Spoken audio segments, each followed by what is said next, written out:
السلام علیکم ویورز، میرا نام عطاء الرحمن اور آپ دیکھ رہے ہیں عطاء بخاری یوٹیوب چینل۔ قرآن کریم کی مسلسل ایکسپوزیشن کے سلسلہ میں آج ہم سورہ الاعراف کی آیت نمبر 19 سے شروع کرتے ہیں۔ پچھلی آیات میں بات ہوئی تھی ابلیس سے متعلق۔ اب یہ جو آج کے لیکچر میں جو آیات ہیں آیت نمبر 19 سے جو شروع ہو رہی ہیں، اس میں بات ہو رہی ہے آدم سے متعلق۔ تو اس میں ہم شروع کرتے ہیں آیت نمبر 19 سے، سورہ الاعراف آیت نمبر 19 سے۔ الفاظ ہیں وَيَا آدَمُ اسْكُنْ أَنْتَ وَزَوْجُكَ الْجَنَّةَ۔ پھر اللہ نے کہا کہ اے آدم، تو اور تیری زوج جنت یعنی باغ میں رہو۔ اب یہاں پر آدم آ گیا اور اس کی زوج آ گئی۔ یہاں پر ایک چیز یہ سمجھ لیں کہ یہ جو آدم ہے اس کا مطلب ہوتا ہے مین کائنڈ، وہ جو تخلیق ہوئی انسانیت کی، انسانوں کی، ان کا نمائندہ آدم، ان کا نمائندہ۔ دو طرح سے تخلیق ہوئی، تخلیق ایک تو اولین تھی اور دوسری جدید جو آج کل ہو رہی ہے۔ اولین تخلیق ہوئی تھی کہ آدم کو یعنی انسانوں کو زمین سے نباتات کی طرح اگایا گیا، جیسے نباتات اگتی ہیں، پودے اگتے ہیں، ویسے انسانوں کو اگایا گیا۔ اس کے بعد پھر جو جدید تخلیق ہے وہ مرد اور عورت کے ملاپ سے شروع ہوئی۔ یہ دو طرح سے یہ جو تخلیق کا عمل ہے اس طرح سے مکمل ہوا۔ تو یہ اللہ تعالیٰ کا ارتقاء ہے، اس کی ہر چیز کے اندر اس کے قوانین ارتقاء کے موجود ہیں۔ تو انسان بھی اس طرح یعنی پہلے پودوں کی طرح زمین سے اگائے گئے، اس کے بعد پھر آج کل جس طرح سے ایک مرد اور عورت کا ملاپ اور اس سے پریگننسی اور پھر بچے کا پیدا ہونا، پھر یہ اس طرح سے معاملہ ہوا۔ اب یہ جو آدم ہے جو خلق جدید ہوئی، تو اس سے پہلے جو خلق اولین تھی اس کے نمائندے کے طور پر لایا گیا ہے آدم کو۔ یہ نہیں کہ آدم کو اللہ کا جانشین تھا یا آدم کو ایک نبی تھا، ایسی بات نہیں ہے۔ تو یہاں پر انسانی یہ جو جنس ہے انسانوں کی، اس جنس کے ایک مرد کو اور ایک عورت کو نمائندے کے طور پر لایا گیا۔ تو اس میں جو نام انہوں نے رکھا یہ تو ایسے ہی ہے جیسے یوسف علیہ السلام کے ذکر میں وہ جو امراۃ العزیز آتا ہے، عزیز مصر کی بیوی، جو بادشاہ تھا مصر کا، اس کی بیوی کا نام انہوں نے زلیخا رکھ دیا۔ تو ایکچولی تو قرآن کے اندر نہیں ہے، امراۃ العزیز کے الفاظ ہیں، امرت عورت کو بولتے ہیں۔ تو ایسے ہی یہاں پر یہ جو زوج کا لفظ ہے تو وہ آدم کے لیے آیا، وہ آدم کی زوج، لیکن نام نہیں بتایا گیا، نام حوا انہوں نے رکھا۔ یہاں پر ایک چیز پھر یہ سمجھ لیں کہ دونوں کو نمائندہ کے طور پر لایا جا رہا ہے، یعنی جتنا بھی خطاب ہے سورہ بقرہ کے اندر ہو یا سورہ الاعراف کے اندر، دونوں میں جمع کے صیغے نہیں ہیں، دو کے صیغے ہیں۔ دو کے جمع کے بھی آتے ہیں لیکن وہ ضرورت کے مطابق، لیکن موسٹلی آپ یہ دیکھیں یہاں پر تثنیہ کے صیغے ہیں۔ عربی کے اندر ایک واحد ہوتا ہے، ایک تثنیہ ہوتا ہے، ایک جمع کا صیغہ ہوتا ہے۔ تثنیہ میں دو فرد ہوتے ہیں، تو یہاں پر تثنیہ کا صیغہ ہے، جیسے نا کا تم یعنی ایک مرد، اچھا کی ایک عورت مخاطب کرنے کے لیے، کما ان دونوں کے لیے استعمال ہوتا ہے۔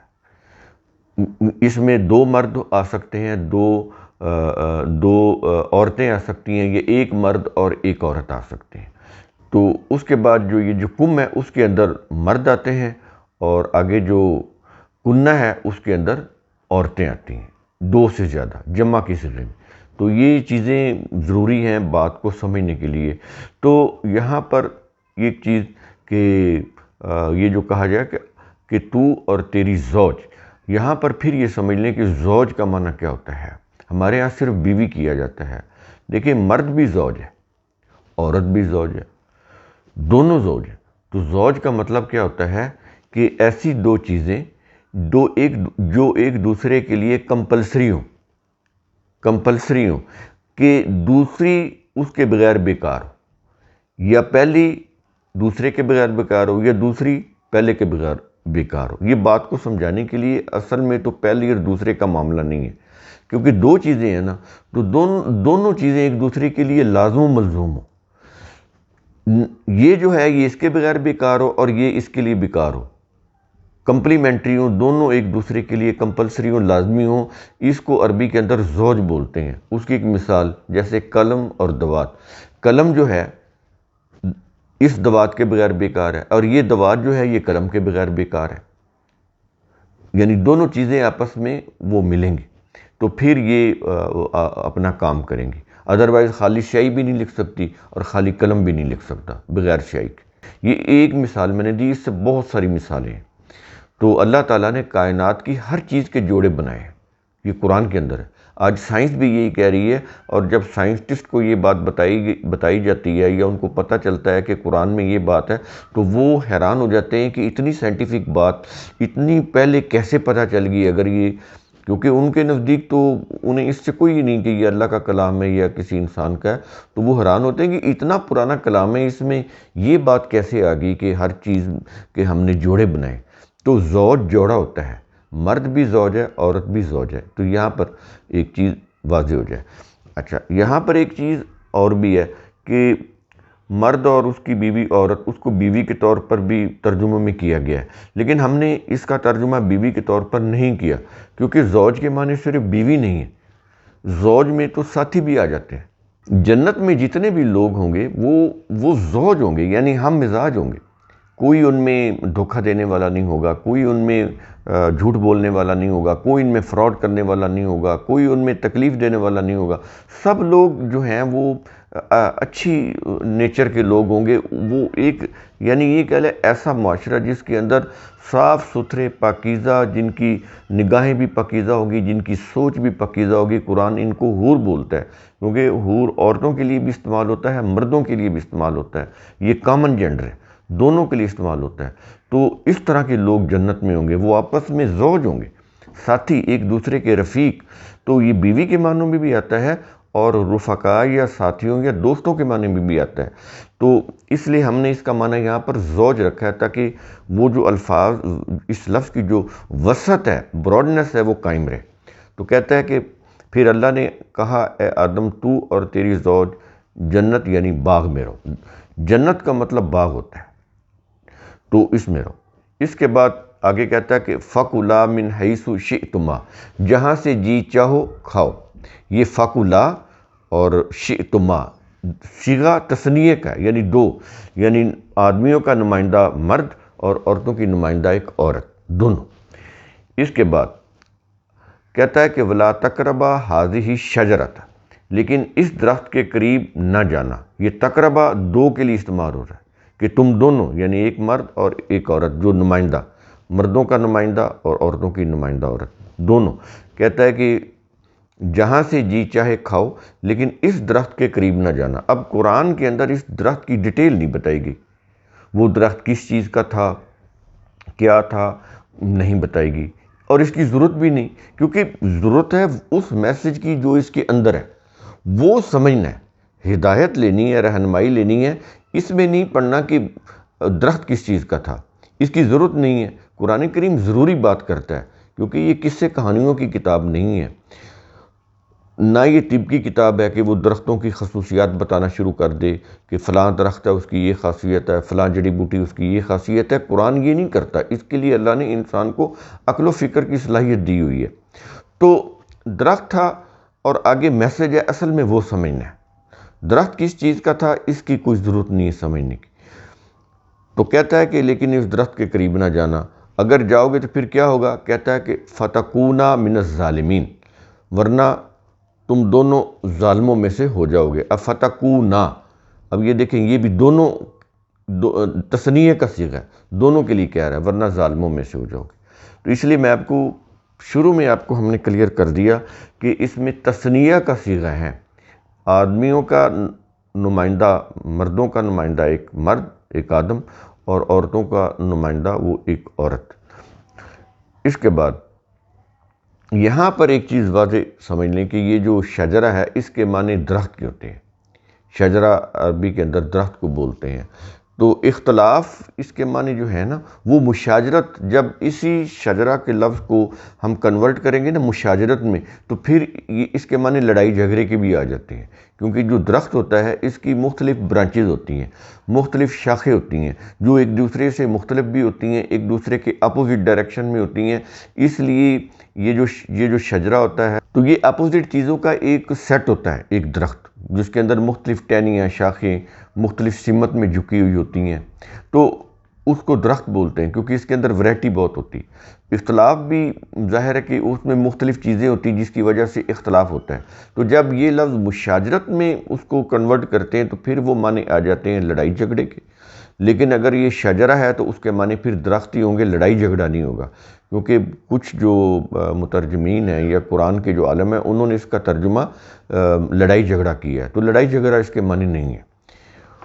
شروع میں ہم نے بھی یہی سمجھا تھا، لیکن جب سورہ الاعراف کے اوپر آئے تو پھر پتہ چلا کہ نہیں، یہ واقعی ایک درخت ہی تھا، تو ہم نے پھر رجوع کیا قرآن کی طرف۔ تو اس کا ہم نے اشارہ پہلے بھی آپ کو دیا تھا کہ کچھ انٹرپریٹیشن ہوگی جو پہلے سے ڈیفرنٹ ہوگی۔ اس کے بعد ہم آتے ہیں آیت نمبر 20 کے اوپر، الفاظ ہیں فَوَسْوَسَ لَهُمَ الشَّيْطَانُ، فَوَسْوَسَ لَهُمَ الشَّيْطَانُ، پھر شیطان نے ان دونوں کے دلوں میں وسوسہ ڈالا۔ وسوسہ ڈالا، آپ سمجھتے ہیں وسوسہ کیا ہوتا ہے؟ جیسے کوئی کانا پھوسی کرتا ہے، کوئی ایسی بات کر دیتا ہے، اس کی طرف وہ توجہ ہی ہٹا دیتا ہے، وہ اس کو اپنی باتوں میں لگا لیتا ہے، کوئی ایسی بات کر دینا۔ تو پھر کیا کہتا ہے کہ لِيُبْدِيَ لَهُمَا مَا وُرِيَ عَنْهُمَا مِنْ سَوْآتِهِمَا، یہ دیکھیں تثنیہ کے صیغے ہیں، تاکہ وہ ان دونوں کی شرمگاہیں جو ان سے چھپائی گئی تھیں ایک دوسرے کے سامنے ظاہر کر دے۔ تو ایسا کو اس نے ان کے کانوں میں وسوسہ ڈالا کہ ان کی جو شرمگاہیں ہیں وہ ظاہر ہو جائیں۔ اب یہ جو چیز ہے نا کہ کیا وسوسہ ڈالا، وہ آگے قرآن وہ بھی بتا رہا ہے کہ جس میں وہ ان کو اس نے ٹریپ کیا، اپنی باتوں میں لگایا، وہ ان کی باتوں میں آ گئے اور انہوں نے وہ اس درخت کا جو بھی پھل تھا وہ کھا لیا، اور اس کے بعد وہ آگے جو ہوگا وہ بھی بتایا جائے۔ تو کس طرح سے اس نے ان کو اپنے وسوسے میں ڈال کے اپنی باتوں میں لے کے آیا، اپنی بات منوا لی اس سے۔ اس نے کہا وَقَالَ مَا نَهَاكُمَا رَبُّكُمَا عَنْ هَٰذِهِ الشَّجَرَةِ إِلَّا أَن تَكُونَا مَلَكَيْنِ أَوْ تَكُونَا مِنَ الْخَالِدِينَ۔ شیطان کہنے لگا کہ تم دونوں مرد اور عورت، تمہارے رب نے اس درخت کا پھل کھانے سے صرف اس لیے منع کیا ہے تاکہ تم دونوں بھی کہیں ملائکہ نہ بن جاؤ۔ درخت کا پھل کھانے سے اس لیے منع کیا ہے کہ تم بھی کہیں ملائکہ نہ بن جاؤ، یا تم دونوں یہاں ہمیشہ رہنے والے نہ بن جاؤ۔ دو چیزیں اس نے وسوسے ان کی کانوں میں ڈالے، ایک تو یہ کہ کہیں تم ملائکہ نہ بن جاؤ، دوسرا یہ کہ یہاں ہمیشہ رہنے والے نہ بن جاؤ۔ تو اس لیے اللہ تعالیٰ نے تمہیں اس درخت کے پاس جانے سے، اس کا پھل کھانے سے روکا ہے۔ اب یہ تھا وسوسہ جو اس نے ان کے دلوں میں ڈالا۔ اب یہ چونکہ ظاہر ہے کہ انسان کی فطرت ہے کہ وہ زندہ رہنا چاہتا ہے، اس کی فطرت ہے کہ وہ اچھی جگہ پہ بھی رہنا چاہتا ہے جہاں پہ سیکیورٹی ہو، رزق کی فراوانی ہو، جیسے کہ یہ جنت کا نقشہ قرآن نے کھینچا ہے، اور وہ اسی زمین پر تھی جنت، یہ نہیں ہے کہ وہ آسمانوں میں تھی۔ تو وہ معاشرہ تھا انسانوں کا جس میں کوئی تیری اور میری نہیں تھی، رزق کے وسائل، رزق بہت کثیر تھا، تعداد تھوڑی تھی، اور وہ بڑا اچھا نظام چل رہا تھا، کوئی لڑائی نہیں تھی، کوئی جھگڑا نہیں تھا، کوئی جرم نہیں تھا، کوئی ایک دوسرے کے اوپر ظلم، ایک دوسرے کے اوپر کوئی کسی قسم کا دھونس، قبضہ، کچھ بھی نہیں تھا، بڑے امن اور عافیت سے تحفظ کے ساتھ رہ رہے تھے۔ یہ جنت تھی، اور رزق کے اندر اس میں اندر فراوانی تھی، یہ چیزیں تھیں اس کے اندر جنت میں ہوتی یہ چیز، وہ یہ چیزیں ہوں گی تو وہ جنت کہلائے گی نا۔ اس کے بعد آپ یہ دیکھیں آیت نمبر 21 پہ آتے ہیں اب شیطان نے اس بات کو پختہ کرنے کے لیے، وہ جو دو باتیں کہیں ان کو پختہ کرنے کے لیے وہ پھر قسمیں اٹھانے لگ گیا۔ تو آیت نمبر 21 میں وَقَاسَمَهُمَا إِنِّي لَكُمَا لَمِنَ النَّاصِحِينَ، اور شیطان نے ان دونوں کے سامنے قسم کھائی کہ در حقیقت میں تم دونوں کا خیر خواہ ہوں، کہ واقعی یہ جو میں نے تمہیں کہا ہے وہ میں نے تمہاری خیر خواہی میں کہا ہے، کہ اللہ نے تو تمہیں اس لیے روکا کہ کہیں تم ملائکہ نہ بن جاؤ، کہیں تم یہاں ہمیشہ رہنے والے نہ بن جاؤ۔ اگر تم ملائکہ بننا چاہتے ہو اور اگر تم یہاں ہمیشہ رہنا چاہتے ہو تو پھر یہ کھا لو، تم ہمیشہ یہاں رہو گے اور تمہیں ہمیشہ کی زندگی مل جائے گی۔ اور یہ اس طرح سے اس نے وسوسے ڈالے تو وہ ان کی باتوں میں آ گئے۔ اس کے بعد آیت نمبر 22 فَدَلَّاهُمَا بِغُرُورٍ، بالآخر شیطان نے ان دونوں کو دھوکہ سے اس درخت کا پھل کھانے پر مائل کر ہی لیا۔ فَدَلَّا، مائل کر لیا، بیسیکلی اس کا معنی ہوتا ہے نیچے لانا، یعنی وہ جو ان کا مقام تھا، وہ ان کی جو سوچ کا مقام تھا وہ اس کو نیچے لائے تھے، یعنی اس پھل کو کھانے کی طرف لے کر آئے، اس کی طرف مائل کر دیا کہ وہ اس کا پھل کھا لیں۔ یہ اس کے معنی ہے۔ آگے ہے، کہتا ہے فَلَمَّا ذَاقَ الشَّجَرَةَ، جب ان دونوں نے درخت کے پھل کا مزہ چکھا۔ یہ ذائقہ کا مطلب ہوتا ہے چکھا، یعنی ذائقہ چکھا، مزہ چکھا۔ تو پھر کہتا ہے کہ بدت لہما سوآتہما، تو ان دونوں کی شرمگاہیں ایک دوسرے پر ظاہر ہوں گی۔ اب یہ جو درخت تھا نا، اس کا کوئی اثر ہی ایسا تھا کہ جب انہوں نے اس کا پھل کھایا تو ان کی جو شرمگاہیں تھیں وہ ظاہر ہوگی، ایکسپوز ہوگی، چھپی ہوئی تھیں، ظاہر ہوگی۔ اب اس کے اندر بھی بہت ساری چیزیں ہیں جو یہ نہیں کہ وہ شرمگاہیں تھیں اور وہ کھل گئیں، یہ آگے خود قرآن بتاتا ہے، کیونکہ یہ بڑا فلسفیانہ سبجیکٹ ہے، بڑا فلسفہ ہے اس کے اندر، بڑی ڈیپتھ ہے۔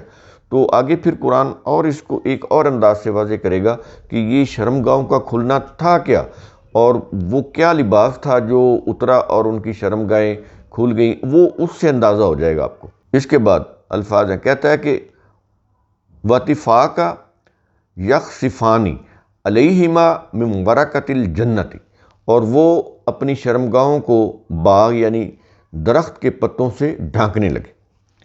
باغ یعنی جنت، اس کے اندر جو درخت تھے ان کے پتوں سے وہ اپنے جسم کو ڈھانکنے لگے۔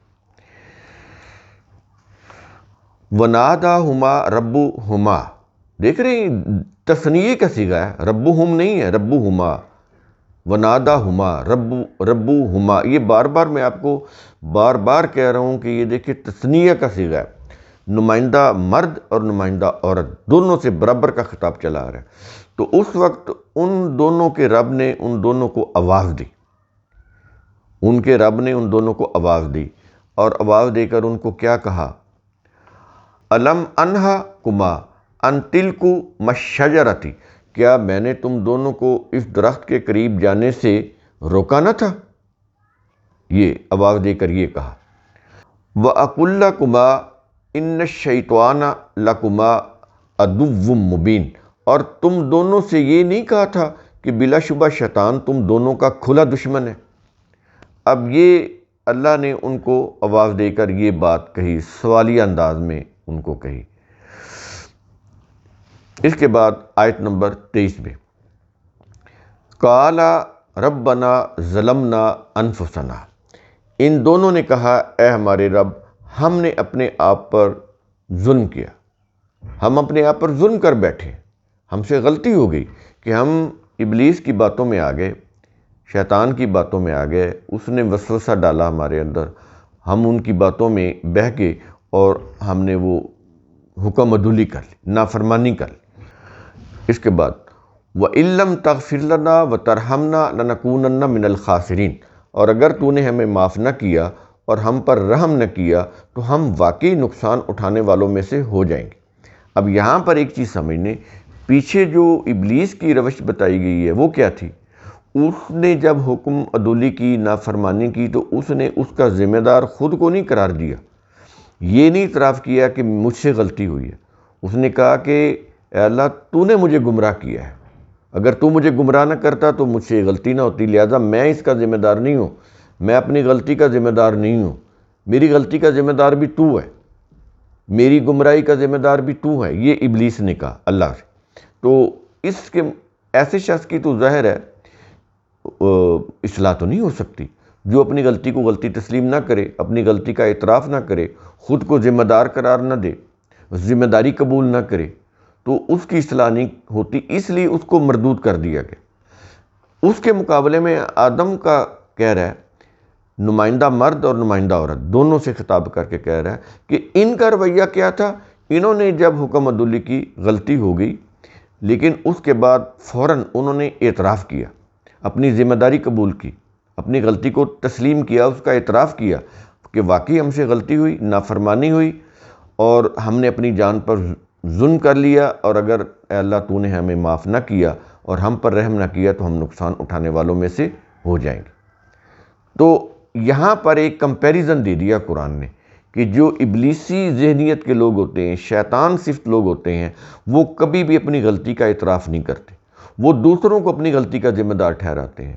جو آدمی ہوتا ہے، جو انسان ہوتا ہے، اگر وہ صحیح معنوں میں آدمی ہے، انسان ہے، تو وہ پھر اپنی غلطی کا اعتراف کرتا ہے۔ غلطی ہو سکتی ہے اس سے، یہ نہیں کہ وہ غلطی نہیں ہوگی، کیونکہ وہ خدا تو نہیں ہے نا کہ اس سے غلطی نہیں ہوگی، غلطی ہوگی، مرد ہو یا عورت ہو، دونوں سے غلطی ممکن ہے، لیکن وہ اپنی غلطی کا اعتراف بھی کریں گے، اپنی ذمہ داری بھی قبول کریں گے، اور اس کو جب یہ اعتراف کریں گے، ذمہ داری قبول کریں گے، تو پھر اس کو چھوڑنے کے لیے بھی تیار ہوں گے۔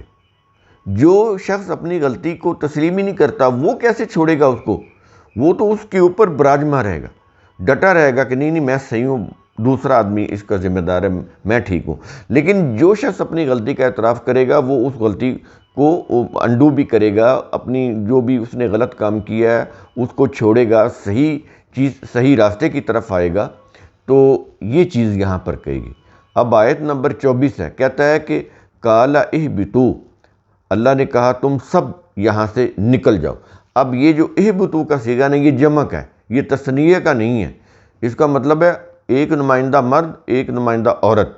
وہاں پر تو یہ تثنیہ کا صیغہ استعمال ہوتا رہا، لیکن اب یہ دیکھیں کہ اب یہاں پر جب جنت سے نکلنے کی بات آئی ہے تو اب جمع کا صیغہ آ رہا ہے۔ اس کا مطلب ہے صرف وہی دو نہیں تھے، اور بھی تھے، تو یہاں پر جمع کا صیغہ آ رہا ہے۔ یہ بڑا اہم پوائنٹ، اس کو آپ سمجھیے گا۔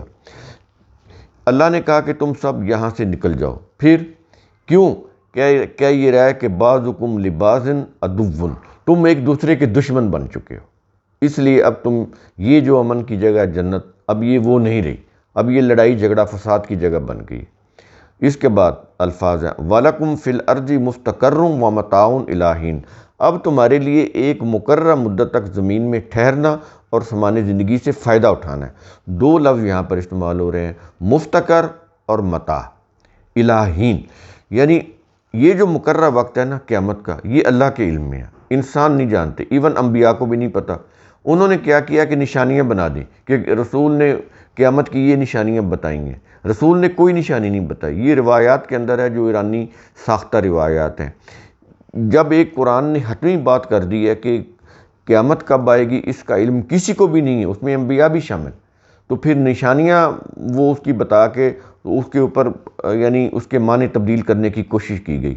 تو اللہ نے نہ نشانیاں بتائی ہیں اور نہ ہی قیامت کا علم دیا ہے کہ وہ کب کس دور میں آئے گی۔ اس کا مقرر کیا جانا اللہ کی طرف سے ہے، اور اس کا علم بھی صرف اللہ کو ہے، انسانوں کو نہیں ہے، نہ ہو سکتا ہے۔ تو وہ آئے گی اور آل آف سڈن آئے گی، اچانک آئے گی، کسی کو خبر بھی نہیں ہوگا کہ قیامت آنے والی، ایک سیکنڈ پہلے بھی، ایک سیکنڈ کے کروڑویں حصے سے پہلے بھی کسی انسان کو علم نہیں ہو سکتا کہ قیامت کب آئے گی۔ یہ جو جتنی بھی نشانی ہیں یہ فرضی ہیں، ان کی کوئی حقیقت نہیں ہے، قرآن کے بالکل یہ خلاف ہیں۔ اب تمہارے لیے ایک مقررہ مدت تک زمین میں ٹھہرنا ہے۔ انسان اب پیدا ہو رہے ہیں، ان کی موت ہو رہی ہے، زمین کے اندر دفن ہو رہے ہیں، اور قیامت کب آئے گی کوئی پتہ نہیں، موت کب آئے گی کوئی پتہ نہیں۔ یہاں پر جو موت آ رہی اس کا بھی علم نہیں ہے انسانوں کو، اور جو قیامت آئے گی اس کا بھی انسانوں کو علم نہیں ہے۔ تو تقرر قیامت کی وہ گھڑی کا مقرر کیا جانا، یہ تو اللہ کی طرف سے طے ہے، مقرر، لیکن اس کا علم انسانوں کو یا کسی نبی کو نہیں ہے کہ وہ اس نے کب کس دن کے لیے مقرر کی ہے اس کا علم نہیں ہے۔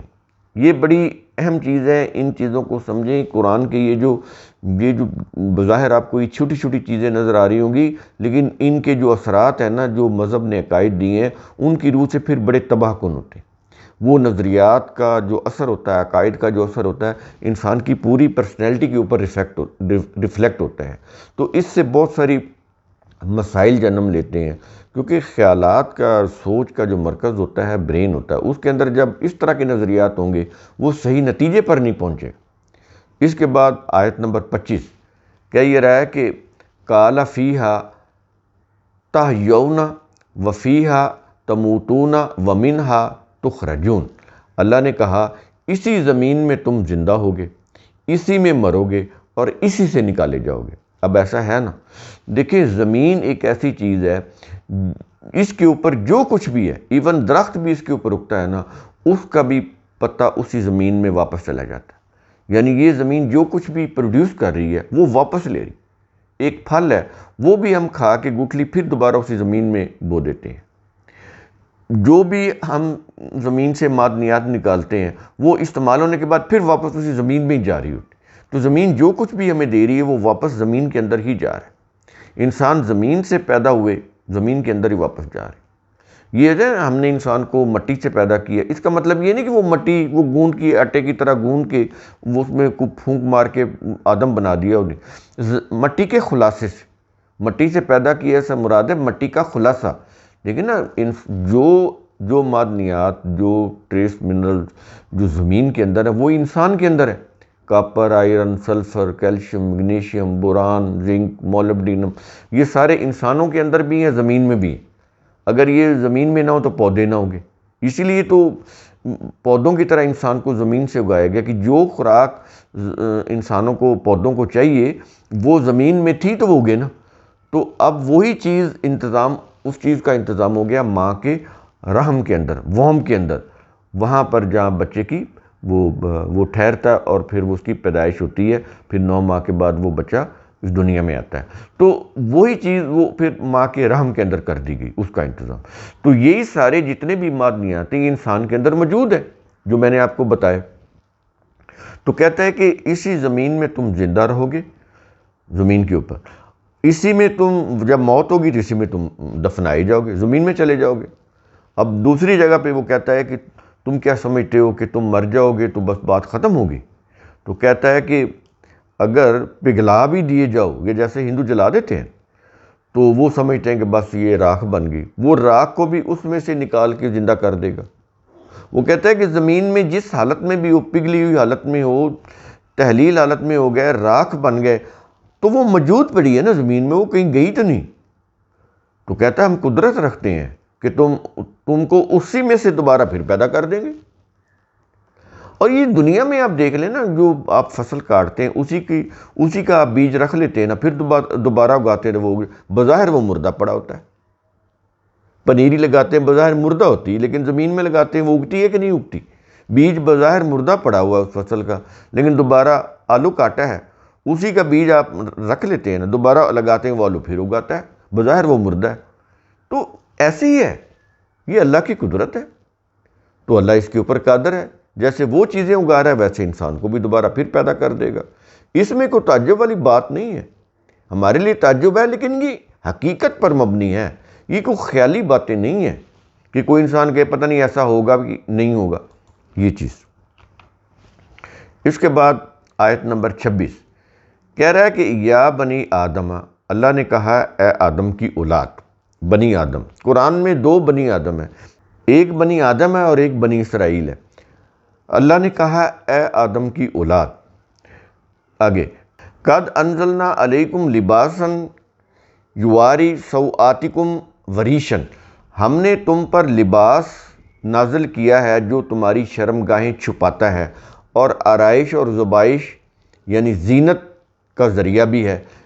اب یہ لباس جو ہے ظاہر ہے، یہ اس کو وہ ایک انداز ہے بات کرنے کا، ایسا تو نہیں کہ اللہ نے اوپر سے کوئی شلوار قمیض یا پینٹ یا شرٹ اتاری ہو، یہ اللہ کا انداز ہے، وہ یہ بات کرنے کا انداز، اس کو سمجھنا پڑے گا۔ اس کے نازل کرنے، لباس نازل کرنے کا مطلب کیا ہے کہ یہ جس چیز کا لباس ہے، کاٹن کا ہے یا جس کا بھی ہے، وہ کہاں سے اگتی ہے؟ زمین سے۔ کس کے حکم سے؟ کس کی قدرت سے؟ اللہ کی قدرت سے۔ تو اس لیے یہ نہیں کہ اوپر سے بنا بنایا کوئی لباس اس نے نازل کیا ہو کہ لو یہ پہن لو۔ اس کے لیے انسان کاٹن لگائے گا، زمین میں وہ روئی اگے گی، اس روئی کو وہ پک کرے گا، پک کرنے کے بعد اس کو صاف کرے گا، صاف کرنے کے بعد اس سے دھاگا بنے گا، دھاگا بننے کے بعد لباس بنے گا، پھر اس کی سلائی ہوگی۔ تو اتنے پروسیس کرنے کے بعد وہ آئے گا۔ لیکن اللہ کا ایک انداز ہے کہ وہ ساری اتنی باتیں کرے، وہ ایک ہی بات کر دیتا ہے، ہم نے لباس اتارا بس، کیونکہ اس کی قدرت سے یہ لباس بن رہا ہے۔ اگر وہ اللہ تعالیٰ یہ زمین میں یہ صلاحیت نہ رکھے پیداوار کی تو یہ لباس بن ہی نہیں سکتا۔ ریشم کا لباس بھی، تو وہ جو کیڑا ہے ریشم کا، جو ریشم پروڈیوس کرتا ہے، وہ بھی تو اللہ کا ہی مخلوق ہے نا، اس کے حکم سے وہ ریشم پروڈیوس کر رہا ہے۔ تو یہ چیزیں اس طرح سمجھنے کی ہیں، قرآن کا یہ انداز سمجھنا پڑے گا آپ کو۔ ایک تو یہ اتنا قدیم کلام ہے، پھر انسانوں کے کریٹر کا کلام ہے، تو اس کا ایک اپنا ایک انوائرنمنٹ ہے، قرآن کا اپنی بات کرنے کا ایک انداز ہے، اس کے ساتھ آپ کو ہم مزاج ہونا پڑے گا، قرآن کے مزاج کے ساتھ اپنا مزاج جو ہے بنانا پڑے گا، پھر آپ کو بات سمجھ آئے گی بات کیا ہو رہی ہے۔ ورنہ اس سے بظاہر الفاظ تو ایسے لگیں گے جیسے اللہ نے آسمان کے اوپر کوئی لباس اتارا یا لباس اتارتا ہے، ایسی بات نہیں ہے۔ معنی اس کا یہ ہے۔ اس کے بعد اب یہ جو ظاہری لباس ہے، اس کے بعد ایک اور لباس کی بات کر رہا ہے، اس سے آپ کو سمجھ آئے گی کہ وہ جو شیطان نے کان میں ان کے جو وسوسہ ڈالا، ان کے دلوں کے اندر جو وسوسہ ڈالا، تو اس سے جو ان کا لباس اتر گیا اور ان کی شرمگاہ ظاہر ہوگی، وہ کیا تھا؟ وہ اب یہاں پر واضح ہو رہا ہے۔ اب یہاں پر یہ کہا جا رہا ہے کہ وَلِبَاسُ التَّقْوَىٰ ذَلِكَ خَيْرٌ، اس ظاہری لباس کے ساتھ جو باطنی لباس تقویٰ ہے وہ اس سے بھی بڑھ کر ہے۔ اب یہ دیکھیں دو لباس آ گئے۔ ظاہری لباس تو یہ ہے نا جو میں نے پہنا ہوا ہے، جو جسم کو ڈھانپ رہا ہے، یہ لباس بھی اس نے اتارا ہے۔ ایک وہ کہتا ہے لباس تقویٰ، یہ فزیکل کو لباس نہیں ہے، یہ انسانوں کی سوچ کے اندر ہے کہ جس سوچ کے تحت اس نے اپنے جسم کے اعضاء کو چھپانا ہوتا ہے تاکہ اس کا جسم خوبصورت بھی لگے اور اس کے جسم کے جو اعضاء ہیں وہ چھپائے بھی جا سکیں تاکہ انسانی جو شرم حیا ہے وہ قائم رہے۔ تو اس کو قرآن لباس تقویٰ کہہ رہا ہے۔ اب قرآن نے یہ جو یہاں پر یہ بات کہی نا اللہ نے، اس سے معلوم ہوتا ہے کہ ان کے اوپر وہ کوئی دوسرا لباس نہیں تھا کہ جس کو اس نے اتروا دیا تھا، وہ ایکچولی لباس تقویٰ تھا جس کا تعلق سوچ کے ساتھ تھا۔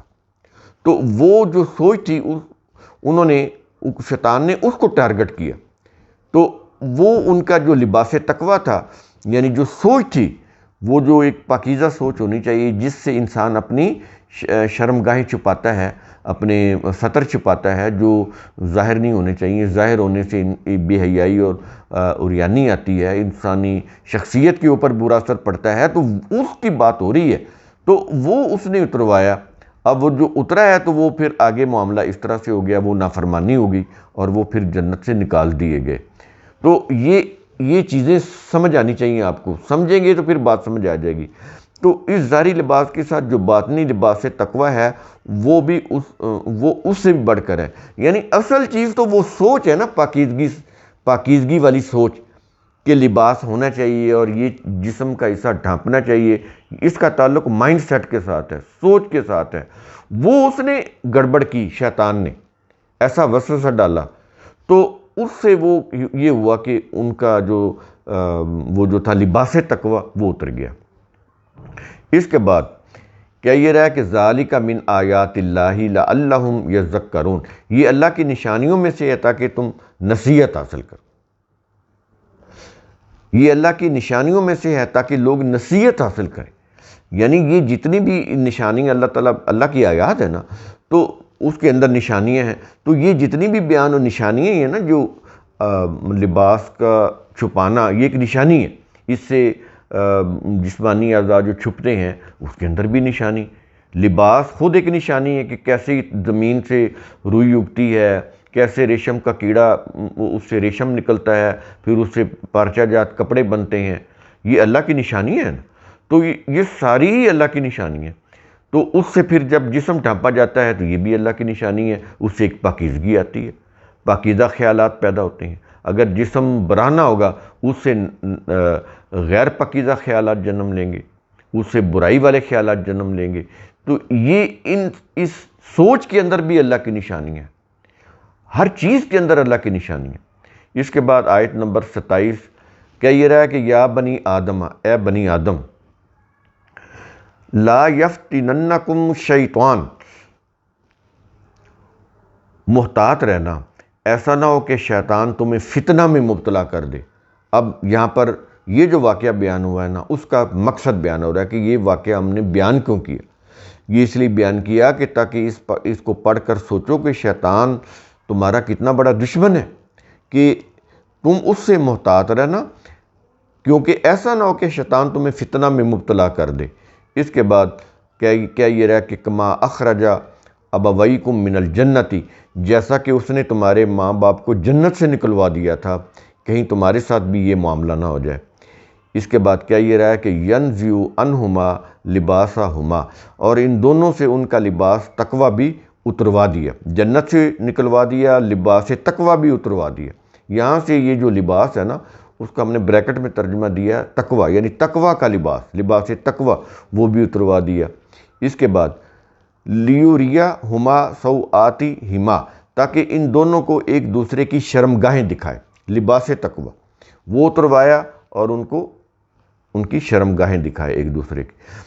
اس کے بعد انہ یراکم ہوا وقبیلہ من حیث لا ترونہم، وہ یعنی وہ جو ابلیس شیطان ہے، وہ اور اس کا کنبہ و قبیلہ تمہیں وہاں سے دیکھتا ہے جہاں سے تم انہیں نہیں دیکھ سکتے۔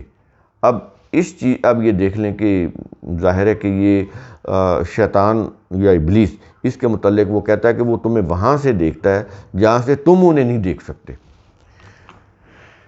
اس کے بعد انا جعلنا الشیطان اولیاء للذین لا یؤمنون، ان شیطانوں کو ہم نے ایسے لوگوں کا سرپرست بنا دیا ہے جو اللہ پر ایمان اور یقین نہیں رکھتے، ایسے لوگوں کا سرپرست بنا دیا ہے، کیونکہ یہ لوگ شیطان کے بہکاوے میں آئے ہوئے ہیں، اس لیے پھر ان کا جو سرپرست ہے نا، وہ پھر اللہ نہیں رہا، اب بھی شیطان ہے۔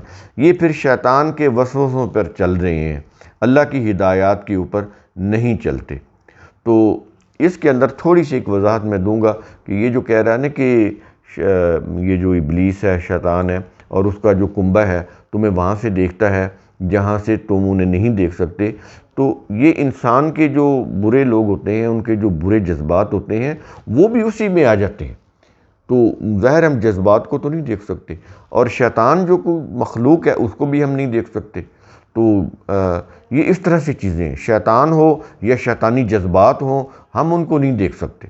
تو اسی کی قبیل کے جو لوگ ہیں ہم ان کو نہیں دیکھ سکتے، لیکن وہ برابر ہمیں گمراہ کر رہے ہوتے ہیں، ہماری سوچ تبدیل کر رہے ہوتے ہیں، ہمارا مائنڈ سیٹ جو ہوتا ہے وہ تبدیل کر رہے ہوتے ہیں، تو ہمیں برائی کی طرف راغب کر رہے ہوتے ہیں، لیکن نظر نہیں آ رہے ہوتے، انسانی جذبات بھی نظر نہیں آ رہے ہوتے، تو وہ ہمیں برائی پر ابھارتے ہیں۔ تو ان کو ہم نے سپریس کرنا ہے، ان کے اوپر اوورکم کرنا ہے، کنٹرول کرنا ہے، اور وہ کیسے ہوگا؟ قرآن کی روح سے۔ جو لوگ قرآن کی ہدایات کی روح سے چلتے ہیں، معاملات کرتے ہیں، اور کتاب اللہ کے اوپر ہر صورت اپنے آپ کو رکھتے ہیں، وہ لوگ پھر ایسے جذبات کو، ان شیطانی یہ جو سرپرست ہیں، ان سے اپنے آپ کو بچا لیتے ہیں، محفوظ کر لیتے ہیں۔